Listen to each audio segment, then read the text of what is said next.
జోగులాంబ గద్వాల జిల్లాలో సీఎం రేవంత్ రెడ్డి హామీ మేరకు తమకు న్యాయం చేయాలని సంఖ్యలు వేసుకుని నిరసన తెలుపుతున్న సమగ్ర శిక్ష అభియాన్ టీచర్లు. ఎస్ఎస్ఏ ఉద్యోగుల సంఖ్యలు తెంపండి, ఎస్ఎస్ఏ ఉద్యోగుల సంఖ్యలు తెంపండి, రెగ్యులరైజ్ చేయండి,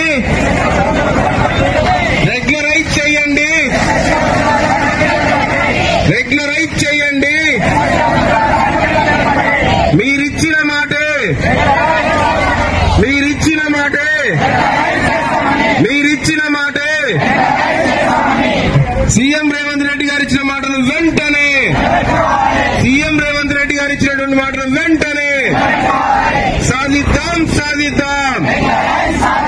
ఎస్ఎస్ఏ ఉద్యోగుల సంఖ్యలు పెంచండి, ఎస్ఎస్ఏ ఉద్యోగుల సంఖ్యలు పెంచండి, సాధిద్దాం, సాధిద్దాం.